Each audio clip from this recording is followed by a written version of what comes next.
नमस्कार। मैं हूं आपकी होस्ट और आपकी दोस्त एस्मा और आपका तहे दिल से स्वागत करती हूं आपका सहयोग के इस नए एपिसोड में। दोस्तों, आज का हमारा एपिसोड है नारी शिक्षा को समर्पित। दोस्तों, आप जानते हैं कि नारी हमारे समाज का स्तंभ है। आज मुझे कुछ पंक्तियां याद आ रही हैं। अबला जीवन, हाय तुम्हारी यही कहानी, आंचल में है दूध और आंखों में पानी। दोस्तों, ये पंक्तियां कभी किसी ज़माने में कही थी एक कवि ने। वो ज़माना था जब नारी अबला थी। यदि आप हमारे भारत का इतिहास देखें तो प्राचीन काल में एक रानी को यानी एक नारी को राजा के बराबर स्थान मिलता था। चाहे अलंकार हो, चाहे आभूषण हो, चाहे वस्त्र हो, एक रानी राजा के पास बैठती थी, बिल्कुल बराबर की हैसियत लेकर। लेकिन बीच में कुछ समाज में इस तरह के परिवर्तन हुए कि नारी की शिक्षा पर ध्यान नहीं दिया गया और नारी सबला से बन गई अबला। लेकिन यदि हम आधुनिक समाज को देखें तो चीज़ें बदल चुकी हैं, यानी कि आज की नारी वापस सबला हो चुकी है। हर फील्ड में, हर क्षेत्र में नारी पुरुष के साथ कदम से कदम मिलाकर आगे बढ़ रही है। और ये सब कुछ संभव हुआ है शिक्षा से, यानी कि शिक्षा नारी के उत्थान में बहुत ज़रूरी है। आज हमारे साथ आपका सहयोग के संस्थापक एवं सचिव अनमोल हैं। अनमोल, बहुत बहुत स्वागत है आपका एक बार फिर इस प्रोग्राम में। तो अनमोल, आज का हमारा ये एपिसोड है नारी शिक्षा पर। और यदि हम बात करते हैं नारी की, तो सबसे पहले जो समस्या, एक बड़ी सी समस्या हमारे सामने दिखाई देती है शुरुआत से। यदि जड़ अगर हम कहें कि नारी से जुड़ी हुई जितनी समस्याएं, उनकी जड़ जो है वो है कन्या भ्रूण हत्या। तो सबसे पहले आज के इस एपिसोड में हम आपसे बात करना चाहेंगे कन्या भ्रूण हत्या पे, कि इस पर आपके क्या विचार हैं। देखिए एश्मा, बहुत अच्छा सवाल आपने किया। और हमारा जो आपका सहयोग का जो कॉन्सेप्ट है, बेसिक कॉन्सेप्ट है हर चीज़ पे, हम ये कहते हैं कि इस दुनिया में आज आपने देखा होगा इतने सारे धर्म, इतनी सारी जातियाँ दुनिया में विद्यमान हैं। हम ये कहते हैं कि इस दुनिया में एक ही धर्म है, वो है इंसानियत, और दो जातियाँ हम कह सकते हैं, वो है नर और मादा। ये हमारा बेसिक कॉन्सेप्ट है, स्त्री और पुरुष, नर और मादा की हम जहाँ तक बात करते हैं। आप ये देखेंगे कि दोनों अलग अलग होते हुए भी एक है। किसी किसी एंगल से प्रकृति ने इनको अलग अलग बनाया। जैसे आप देखेंगे कि नारी के अंदर रेजिस्टेंस पावर बहुत अच्छी प्रकृति के द्वारा दी गई है।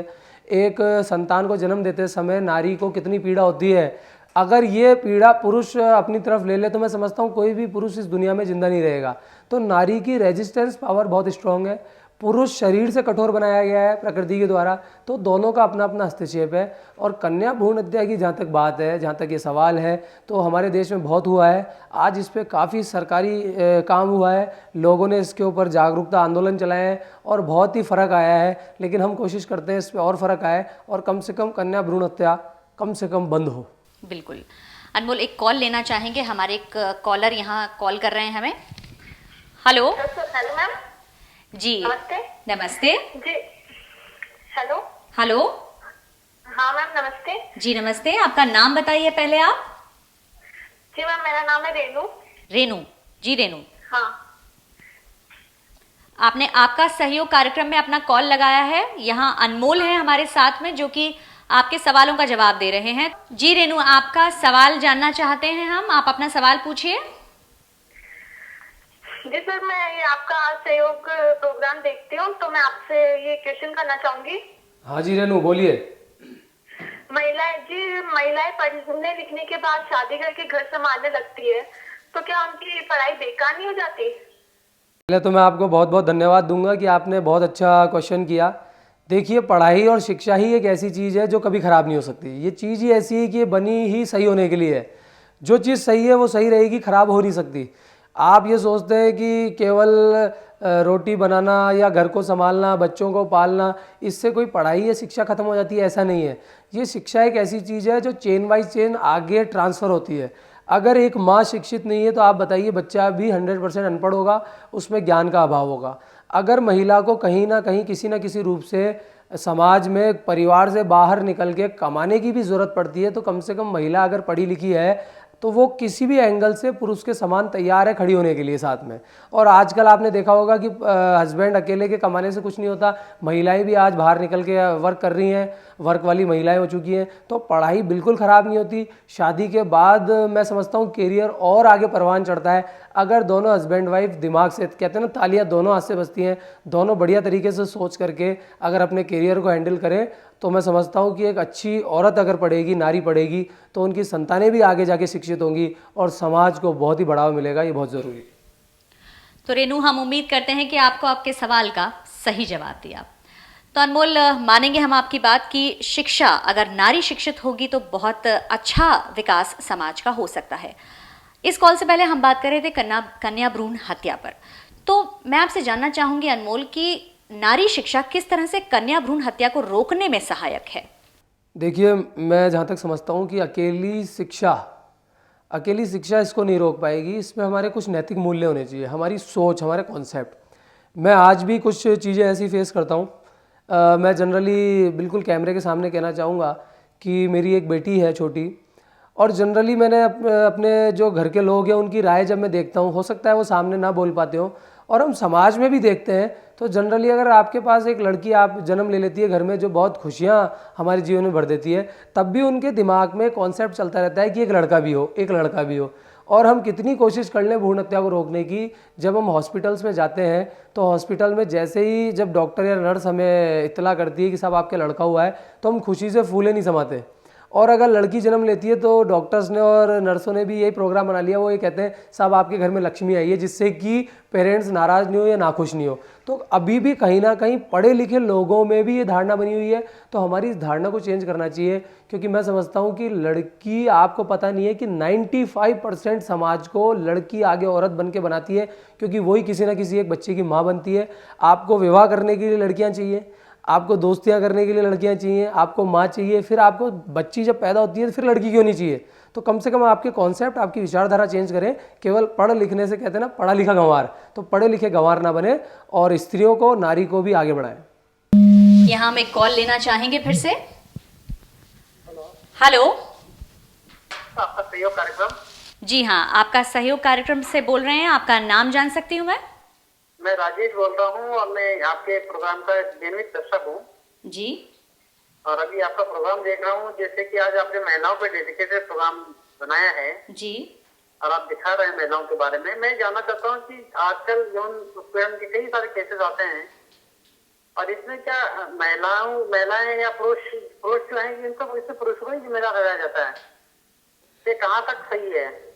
राजेश जी, बहुत बहुत तारीफ करूंगा आपके इस क्वेश्चन की, बहुत ही बढ़िया क्वेश्चन है।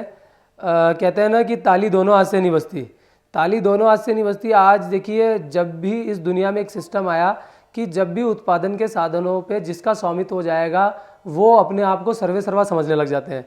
कोई कास्ट, अगर कोई जाति अगर समाज में ऐसी है जो स्ट्रांग है, तो वो दूसरों को दबाएगी, दूसरों को परेशान करेगी। तो जिस भी व्यक्ति के पास ताकत अगर आ जाती है तो दूसरों को दबाता है। हम कहते हैं अच्छा व्यक्ति कौन है, तो देखिए अच्छा व्यक्ति वो है जो सर्वश्रेष्ठ या श्रेष्ठ या बलशाली होने के बावजूद भी अपने से हर रूप से, दिमागी रूप से, शारीरिक रूप से नीचे होने वाले लोगों को दबाए ना और अपने आप से बराबर का दर्जा दे।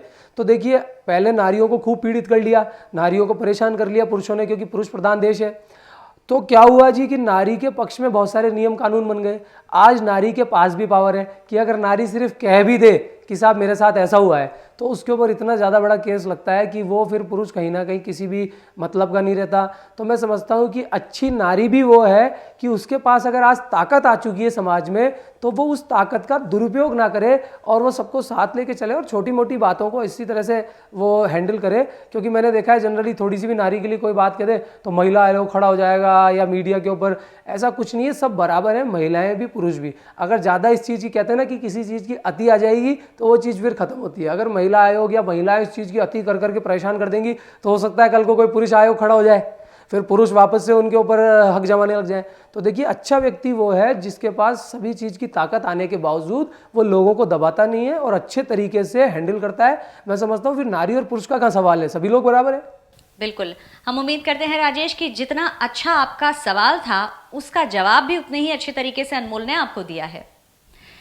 तो यदि जैसा कि अभी हमने देखा एक केस कि ये कहा जा रहा है कि नारी के पास जो पावर है वो उसको किस तरह से यूज करती है। तो अनमोल, यहाँ भी नारी शिक्षा का रोल तो है ही, क्योंकि यदि नारी शिक्षित होगी तो शायद वो अपनी उस पावर को अच्छी तरह से काम में ले पाएगी। देखिए अश्मा, कहते हैं ना सोने पे सुहागा। एक तो नारी है, पहली बात तो प्रकृति से उसको इतनी गजब की पावर मिली हुई है, रेजिस्टेंस पावर बहुत स्ट्रांग है। कितने भी दुख सुख हो वो उनको झेलती है, कैसे भी अपने बच्चे को पालती है, 9 महीने कोख में रखती है, उसका पालन करती है। पुरुष ये सब चीज़ नहीं कर सकता। बाप चाहे कितना भी कह ले, असली जो हक है वो नारी को ही जाता है, और माँ को सबसे बड़ा दर्जा इसीलिए दिया गया। तो नारी, जो हम नारी की जहाँ तक बात करते हैं, सोने पे सुहागा ऐसा हो जाएगा कि नारी अगर पढ़ लिख जाए तो मैं समझता हूँ ताकत डबल की जगह शायद 10 गुनी हो जाने वाली है। और पढ़ी लिखी अगर माँ होगी तो मैं समझता हूँ बच्चे के लिए तो फिर ये बहुत ही बड़ी बात होगी कि फादर की ज़रूरत नहीं है या किसी टीचर की ज़रूरत नहीं है, क्योंकि पहली टीचर तो माँ ही है। बिल्कुल बिल्कुल सही कहा आपने कि यदि माँ शिक्षित हो तो फिर बच्चे की आधी राह तो यूं ही आसान हो जाती है। अनमोल, आपका सहयोग नाम के एक संस्था के संस्थापक हैं, इसकी नींव आप ही ने रखी थी, और आपका सहयोग आज शिक्षा के क्षेत्र में आगे बढ़ चढ़कर कार्य कर रहा है, ये तो हम सब जानते ही हैं। मैं जानना चाहूंगी कि क्योंकि आज का ये एपिसोड नारी शिक्षा को समर्पित है, तो मैं और हमारे दर्शक भी ये जानना चाहेंगे कि आपका सहयोग नारी शिक्षा के क्षेत्र में अलग से हटकर क्या कार्य कर रहा है। बहुत अच्छा क्वेश्चन है, और हम लोगों के लिए एक प्रेरणा भी है कि हम नारी शिक्षा के लिए काम करें। सबसे पहली चीज़ तो हमारे इस संस्था में किसी बात का भेदभाव नहीं है, किसी भी धर्म का, किसी भी जाति का और किसी भी लिंग का, चाहे नर हो चाहे मादा हो, नारी पुरुष, कोई भी बच्चा या कोई भी स्टूडेंट आके हम सबकी सेवा करते हैं। और हम कोशिश भी कर रहे हैं कि अगर बच्चियों को, जो आज कॉन्सेप्ट बना हुआ है, आज भी मैंने कई ऐसे तबके देखे कि पढ़ाना तो दूर, आज लड़कियों को बाहर भी नहीं निकाला जाता। एक फादर, कोई भी एक बाप हो, मेरी बच्ची भी कल को बड़ी होगी तो मेरे मन में भी कॉन्सेप्ट रहेगा कि ये इधर ना जाए उधर ना जाए। हम सोचते हैं एक सेफ माहौल। कई बार लड़कियां भी उसको गलत एंगल से ले लेती हैं कि अगर बड़ा भाई या फादर उनको किसी भी चीज़ के लिए रोकते हैं। मैं कहता हूं कि लड़कों के लिए भी सेफ एंगल होना चाहिए, कहीं आपको कहीं दिक्कत नहीं आ जाए, क्योंकि देखिए असामाजिक तत्व हर जगह है। तो लड़कियों को हम उस एंगल से सेफ रखना चाहते हैं। बाकी हमारा और कोई उद्देश्य नहीं है, नारी सेफ रहे और वाकई में पढ़े। तो आपका सहयोग नारी को पढ़ाने पे ही जोर दे रहा है। नारी अगर पढ़ लिख जाएगी तो इससे बढ़िया तो मेरे ख्याल से कोई और तरीका है नहीं, और वो सभी चीज़ों को अपने हाथ में ले लेगी और बढ़िया पढ़ ले, उसमें क्या दिक्कत। जी, तो आपका सहयोग क्या नारी शिक्षा के क्षेत्र में आप किस तरह से कार्य करते हैं? क्या अलग से आपने लड़कियों का कोई कोटा रख रखा है, या वो लड़कियां जो पढ़ना चाहती हैं, आगे बढ़ना चाहती हैं, उनको आप किस तरह से सुविधाएं देते हैं? देखिए ऐसा सबसे मेन चीज़ तो होती है मोटिवेशन। मैं अक्सर पेरेंट्स जो मेरे से नियमित रूप से मिलते हैं, मेरा एक टाइमिंग है मिलने का, और दर्शकों को भी मैं कहना चाहता हूं कि आप मेल के थ्रू अपने सभी सवाल, हमारे इस छोटे से प्रोग्राम में ये संभव नहीं है कि हम हर सवाल को आपके सामने रूबरू करें, तो आप अपने सवालों को टाइप करके मेल के थ्रू हमें भेज सकते हैं। मैं डायरेक्ट आपको उनके जवाब दूंगा।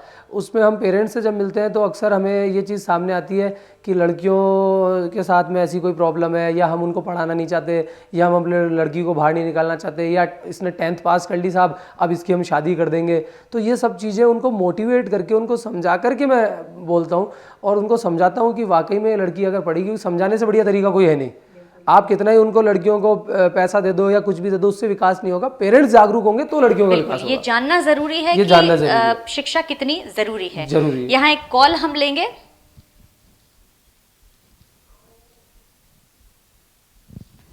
हेलो। Hello madam. जी हाँ जी, नमस्ते। आप कौन बोल रही हैं? आपका नाम जानना चाहेंगे सबसे पहले हम। हमारा नाम कविता है। जी कविता, आपका बहुत बहुत स्वागत है आपका सहयोग कार्यक्रम में। मैडम, मैं बहुत दिनों से आपका ये कार्यक्रम देख रही हूँ जी। इसके ऊपर मैं एक क्वेश्चन करना चाहती हूँ। हाँ कविता जी बोलिए। आजकल ये को एजुकेशन में और ऑफिस में आए दिन महिलाओं पे शोषण होता रहता है, ऐसे में महिलाओं को क्या करना चाहिए? बहुत अच्छा क्वेश्चन किया कविता जी। सबसे पहले तो देखिए, हो सकता है कि मेरा जवाब सभी को पसंद ना आए। मैं कहता हूं कि हर चीज़ के जिम्मेवार हम कहीं ना कहीं खुद होते हैं। हमने इस पर प्रैक्टिकल किया और हमने हमारे जो इंस्टीट्यूशंस वगैरह हैं उसमें पढ़ने वाली लड़कियों को देखा कि कई चीज़ों के जिम्मेवार हम खुद होते हैं। एक अच्छी पढ़ने लिखने वाली लड़की और बढ़िया तरीके से जा कर के वो अपने घर पे जाती है और अपनी स्टडी करती है, उसका किसी चीज़ में ध्यान नहीं है या वो अपने आप को संभाल के रखती है, तो मैं समझता हूँ कि किसी भी लड़के की या किसी भी मेल पर्सन की हिम्मत ही नहीं होती कि वो उसको परेशान करे। चाहे ऑफिस की बात हो, चाहे घर की बात हो, तो लड़कियां तो खुद ही उनको पावर मिली हुई है, वो अपने आप को प्रोटेक्ट समझती हैं। कहीं ना कहीं लड़कियों से भी कुछ ना कुछ ऐसी क्रियाएं हो जाती हैं या जाने अनजाने आने में ऐसी चीज़ होती है जो वो समझ नहीं पाती, जिसके कारण वो इन चीज़ों का शिकार बनती है। क्योंकि हर लड़की के साथ ये चीज़ नहीं होती। एक अपने सीधे रास्ते पे चलने वाली लड़की को कोई परेशान नहीं करने वाला, कुछ नहीं करने वाला। तो हमें ये चीज़ सोचनी चाहिए कि इसमें दोनों का बराबर दारोमदार है। ये नहीं कि पुरुष को या पुरुष को जानवर की जैसे समझ रहे हैं कि पुरुष तो बस देखते ही पता नहीं क्या। देखिए, आप इस तरह को, इस चीज़ को ज़्यादा इस तरह से हाईलाइट करेंगे और इसको करेंगे जब पुरुष ही सब चीज़ है, जानवर है, तो एक समय ऐसा आ जाएगा कि महिला को या स्त्री को देख के पुरुष पेड़ पे चढ़ जाएगा। इतनी ज़्यादा प्रॉब्लम सामने समाज में आ जाएगी। तो इन चीज़ों का तालमेल बिठाएं। और ऑफिस की बात करें या स्कूल्स की बात करें, दोनों का अपना अपना तालमेल है और दोनों का अपना सामंजस्य है। और देखिए, ये दोनों जब मिलते हैं, स्त्री पुरुष का प्रकृति में आपस में मेल भी एक बहुत बड़ी चीज़ है। अगर इनका मेल नहीं होगा तो फिर इस प्रकृति का अर्थ ही क्या है? ये प्रकृति जो डेवलप हुई है इनके मेल से तो हुई है। तो आप इसको एक समझदारी के तौर पे लीजिए, तो मैं सोचता हूँ बहुत विकास होने वाला है देश का। कविता, हम उम्मीद करते हैं कि आपको आपके सवाल का सही जवाब मिला है। तो अनमोल, जिस तरह से कविता ने ये एक प्रश्न किया है, ये प्रश्न बहुत सारे पेरेंट्स के, स्पेशली अगर हम, क्योंकि शिक्षा पर आधारित है हमारा ये कार्यक्रम, तो बहुत सारे ऐसे माता पिता होंगे कि जिनके जहन में ये सवाल आता है कि सह शिक्षा जो आज का एक नॉर्मल एक चीज़ है, कि आज स्कूल्स ऐसे नहीं रह गए कि ओनली बॉयज़ स्कूल है या ओनली गर्ल्स स्कूल है। सह शिक्षा एक आम चीज़ हो गई है और हम, हो सकता है स्कूल के लेवल पे तो कर भी दें, लेकिन कॉलेज जो हम देखते हैं तो वहाँ तो सह शिक्षा एक नॉर्मल चीज़ है। या आगे जाकर जो हम कॉम्पिटिशन्स फेस करते हैं वहाँ पे लड़के और लड़कियाँ बराबरी से होते हैं। तो मैं जानना चाहूँगी कि आपका क्या परिप्रेक्ष्य है इसमें, क्या आप सोचते हैं सह शिक्षा के बारे में, ये होनी चाहिए या नहीं? देखिए अश्मा, ये बहुत अच्छा प्रश्न है। बहुत सारे पेरेंट्स हमारे पास ऐसे भी आते हैं कि साहब आप साथ लड़के लड़कियों को ना पढ़ाएं, या क्लासरूम्स में भी लड़के लड़कियों को ना बिठाएं, अलग लड़कियों की क्लास हो लड़कों की क्लास हो। हमारे इंडिया में प्रॉब्लम बस यही रही है, आप जिस भी चीज़ को छुपाएंगे वो चीज़ ज़्यादा बच्चों के दिमाग पे असर करती है। आप बच्चे को कहेंगे कि आप कहीं पे भी चले जाओ, वहाँ मत जाना, तो बच्चा कहीं ना कहीं किसी ना किसी तरीके से वहाँ जाने की कोशिश करेगा और वो वहाँ जाके ही रहेगा। बच्चे की एक आदत होती है कुछ भी चीज़ को जानने की, उसकी जिज्ञासा होती है, क्यूरियोसिटी होती है कि मैं उस चीज़ को जानूं। आप लड़के लड़कियों को साथ साथ बढ़ने दीजिए, ऐसा अपराध मत कीजिए। लड़के लड़की साथ साथ बढ़ेंगे, एक दूसरे को जानेंगे।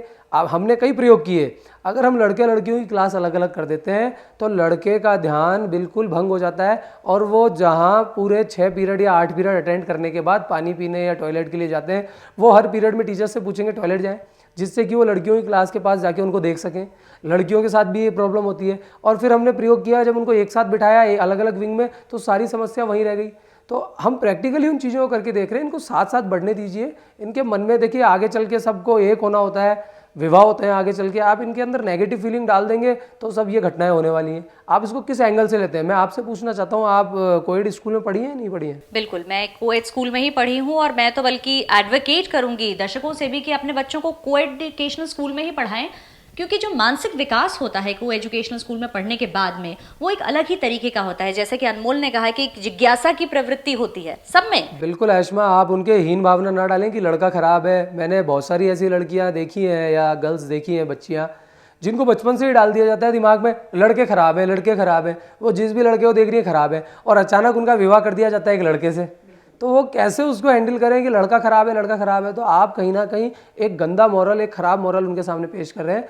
दोनों का अपना अपना अस्तित्व है। मैंने आपको बताया इंसानियत एक धर्म है हमारे हिसाब से, और 2 जातियां इस प्रकृति में, वो है नर और मादा, स्त्री और पुरुष। उनको ढंग से रहने दिया जाए, उनको जो चीज़ें प्राकृतिक चीज़ें वो सब होंगी ज़िंदगी में।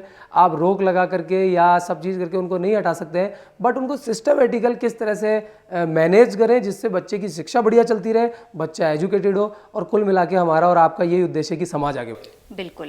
तो देखा दोस्तों, आपने देखा कि किस तरह से अनमोल की अनमोल सोच है जो कि आपका सहयोग को आगे बढ़ा रही है। तो आपके सहयोग की भी ज़रूरत है अनमोल को, नहीं तो ये सोच आगे जाकर भारत को एक विकसित देश कैसे बना पाएगी।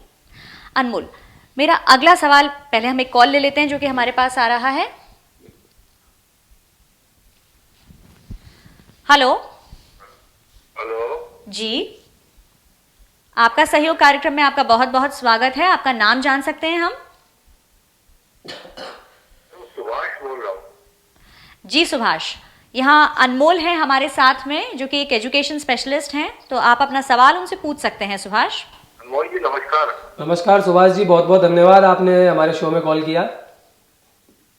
अनमोल जी एक सवाल हम बहुत आपसे पूछना चाह रहे थे। हाँ जी। कि आप स्त्री और पुरुष की समानता की बातें करते हैं, आप ही नहीं मतलब समाज के हर आदमी क्या कहते हैं, नेता से लेके हर आदमी समाज स्त्री पुरुष की समानता की बातें करता है, लेकिन एक तरफ तो आप ये देखिए किसी भी स्कूल के बाद ये नहीं लिखा होगा बॉयज स्कूल, सब जगह गर्ल्स कॉलेज जरूर लिखा होगा, गर्ल्स लड़कियों का स्कूल जरूर लिखा होगा, बालिका विद्यालय जरूर लिखा होगा। ऐसा क्यों?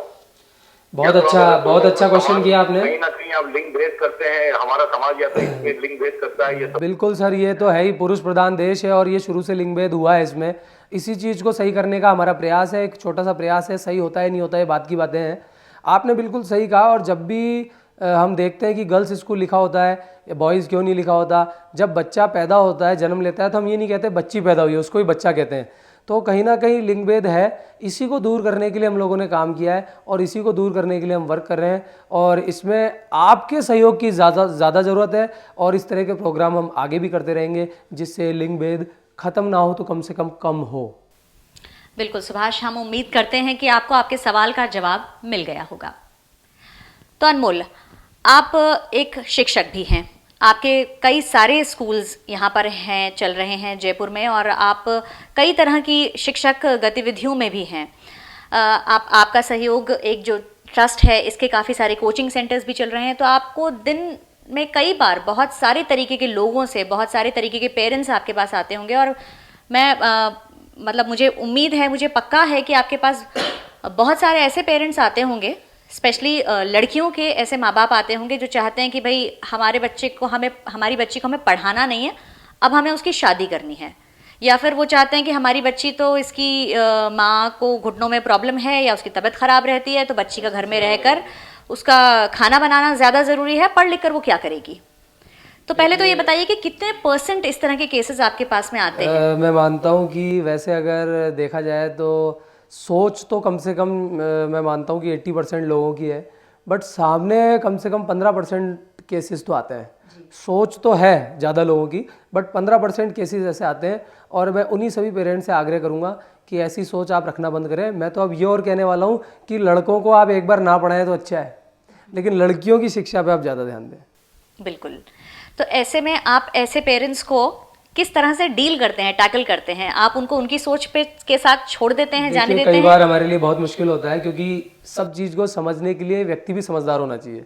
अब वो समझदार नहीं है, पेरेंट्स की खुद की सोच अगर ऐसी बनी हुई है, बहुत रूढ़िवादिता है या बहुत सदियों से वो सोच बनी हुई। जनरली देखा है घरों में दादियाँ या दादा की हम जहाँ बात करते हैं तो बार बार यही कहते हैं साहब हम मर जाएंगे। मुझे भी कई बार ऐसी चीज़ें सुनने में आई कि हम तो मर जाएंगे, हमें एक पोते का मुंह दिखा दो या लड़के का। जब उन्हीं की सोच इस तरह से बनी हुई है तो जो सदियों से सोच बनी है उसको मैं या आप चेंज नहीं कर सकते, लेकिन फिर भी हम उस पर कुछ प्रयास कर सकते हैं। उसी तरह का प्रयास मैं उनके साथ करता हूँ जिसमें मैं कहीं हद तक सफल हुआ हूँ, और मेरा सौभाग्य है कि मैं एक ऐसा व्यक्ति हूँ कि मैं उन चीज़ों में सफल हुआ हूँ। बहुत अच्छी बात है अनमोल। अब एक सवाल आपसे मैं दर्शकों की तरफ से करना चाहूँगी कि आप क्योंकि एक शिक्षक हैं तो आप एक काउंसलर भी हैं, तो आप इस सवाल का काफ़ी सटीक जवाब दे सकते हैं कि आज के हमारे समाज को देखते हुए आपको क्या लगता है कि वो कौन से करियर्स हैं जिनमें कि नारी आगे बढ़ सकती है? मतलब अगर हम स्पेशली पूछें करियर्स फॉर वुमेन, आपके हिसाब से कौन से हैं? देखिए, आज करियर की जहाँ तक बात करते हैं तो आपने देखा होगा उनका इंटेंशन शायद अलग होता है। कि आज एंकर की बात करें, आप मेरे सामने मौजूद हैं। आज हम न्यूज़ रीडर की बात करें, फ़ीमेल हैं वहाँ पे। आज हम होटल रिसेप्शनिस्ट की बात करें, वहाँ फ़ीमेल हैं। यहाँ तक कि डॉक्टर की रिसेप्शनिस्ट जो होती है वहाँ भी फीमेल है। उनका एक अपना अलग सोचने का नज़रिया है, अलग एंगल है। बट मेरा जहाँ तक मानना है कि जैसा मैंने आपको हमेशा कहा है कि सबसे बड़ी दुनिया की टीचर बच्चे की माँ हो सकती है या बच्चे की माँ होती है। क्योंकि मैं अपनी लाइफ में देखता हूँ, देखिए बड़े होने के बाद बच्चे की जो सोच है वो अपने माँ बाप से किसी ना किसी एंगल से कहीं ना कहीं मैच नहीं करती है। हम ये कह सकते हैं जनरेशन गैप है, लेकिन फिर भी बच्चे के ऊपर उन चीज़ों का असर आता है। और मैं बहुत धन्यवादी हूँ कि मुझ पर बहुत सी चीज़ों पर मेरी माँ का असर आया है ज़रूर। तो मैं कहता हूँ कि अगर सबसे बढ़िया टीचर की हम बात करते हैं तो वो माँ होती है। तो मेरा ये कहना कि अगर वुमेन या फीमेल अपनी टीचर की लाइन या टीचिंग लाइन को अगर वो कंटिन्यू रखती हैं और टीचिंग करती हैं और वो समाज में एक अच्छे टीचर का मॉडल पेश करती हैं, कम से कम जो हमारी प्राइमरी एजुकेशन है उसमें तो कम से कम फीमेल टीचर्स ही स्कूल संस्थापक रखें, जिससे कि बच्चों के अंदर माँ का अभाव नहीं रहे, बच्चा वहाँ पे भी एक पॉजिटिव फीलिंग रखे, तो शायद वुमेन के लिए टीचिंग करियर एक बहुत बढ़िया करियर मेरे हिसाब से हो सकता है।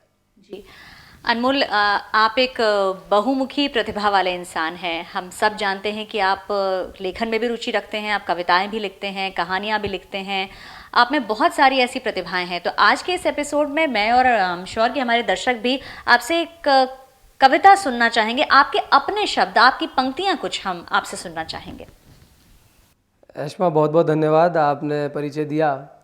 मैं दर्शकों को ज़रूर ये कहूँगा कि हम अक्सर ये कहते फिरते हैं, हमारे मुद्दे हमेशा ये होते हैं कि मैं आज दुखी हूँ, मुझे दुख है, या मेरी ज़िंदगी ऐसी है, या मेरी तो किस्मत ही ख़राब है, मुझे ये नहीं मिला। देखिए, ये कंपटीशन का दौर है, जनसंख्या इतनी ज़्यादा देश में बढ़ रही है कि कंपटीशन डेली की डेली मल्टीप्लाई होकर चौगुना होता जा रहा है। तो आप निराश ना हो, मेहनत पे विश्वास रखें, क्योंकि देखिए दुख सुख तो चलता रहता है। तो मैंने कुछ साल पहले दुख और सुख पे कविता लिखी थी, मैं इजाज़त चाहूँगा, वो आपके सामने हम पेश करेंगे।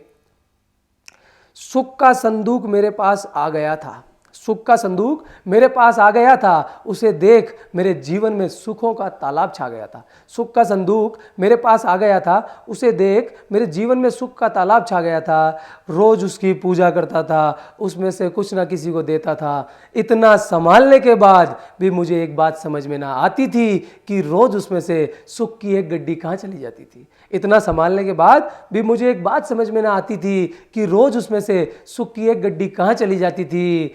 अंत में जब सारा सुख खत्म हुआ तो आखिरी गड्डी भी मैं किसी को दे आया, और जब वापस आकर देखा तो संदूक को वापस भरा हुआ पाया, और जब वापस आकर देखा तो संदूक को वापस भरा हुआ पाया। ये देख मुझे एक बात समझ में आई, सुख रखने से नहीं बांटने से बढ़ता है मेरे भाई, बांटने से बढ़ता है मेरे भाई। तो देखा दर्शकों आपने, ये है अनमोल की अनमोल सोच, और इसी अनमोल सोच का एक उत्कृष्ट उदाहरण है आपका सहयोग नाम का ये संस्थान। तो क्या आप नहीं देना चाहेंगे आपका सहयोग और आपका योगदान इस आपका सहयोग की तरफ? जी हाँ, हमें उम्मीद है आप जरूर देना चाहेंगे। तो अब हम अनमोल से ही जानना चाहेंगे कि किस तरह दर्शक आपका सहयोग से जुड़ सकते हैं। हमने हमेशा प्रोग्राम में आपको बताया है कि जुड़ना हमारे लिए ज़्यादा महत्वपूर्ण है, आपका पैसा या हमारा पैसा ज़्यादा महत्वपूर्ण नहीं है। हम कहते हैं आप 1 रुपये से भी जुड़िए, आप जुड़िए, जितने ज़्यादा लोग आपका सहयोग, सबसे पहले तो आपका इंटेंशन क्लियर होगा कि आप भी इस बात का समर्थन करते हैं कि एजुकेशन के ज़रिए ही समाज का विकास हो सकता है, और सिर्फ एजुकेशन के ज़रिए नहीं, एक नैतिकतापूर्ण एजुकेशन, एक मुद्दों को साथ में लेते हुए एजुकेशन जो विकास की बातें करती हो। और मैं समझता हूँ कि आप अगर साथ में हैं तो आपका 1 रुपया भी आपका सहयोग के लिए बहुत बड़ी भूमिका अदा करेगा, क्योंकि बूंद बूंद से घड़ा पड़ता है। और मुझे उम्मीद है कि आप सब लोग इस प्रोग्राम से जुड़ेंगे। जी हाँ, हम उम्मीद करते हैं कि आपका सहयोग की ये टीम आपको इसी तरह से इनकरेज करती रहेगी, प्रेरित करती रहेगी समाज में आगे बढ़ने के लिए। हम आपके साथ हमेशा तत्पर हैं, आप अपना कदम बढ़ा सकते हैं। दोस्तों, आपका सहयोग की टीम से आप भी जुड़ सकते हैं, आप आपके सवाल तो पूछ ही सकते हैं। इसके अलावा आप हमारी वेबसाइट को विजिट कर सकते हैं। हमारा वेबसाइट एड्रेस है www.aapkasahayog.com। आप हमें मेल कर सकते हैं, हमारा ईमेल आईडी है aapkasahayog@gmail.com। आप हमें कॉल कर सकते हैं, हमारे नंबर्स आपकी टीवी स्क्रीन पर फ्लैश कर रहे हैं। आप हमें फेसबुक पे फॉलो कर सकते हैं, ट्विटर पर भी आप हमसे जुड़ सकते हैं। तो इसी तरह से आप हमसे जुड़ते रहिए, हमें रहेगा आपका इंतजार, आपके योगदान और आपके सहयोग को रहेगा हमेशा इंतजार। तो दोस्तों, आज के एपिसोड में बस इतना ही। मैं और अनमोल आपसे लेते हैं इजाजत, फिर हाजिर होंगे हम आपके पास बहुत जल्द।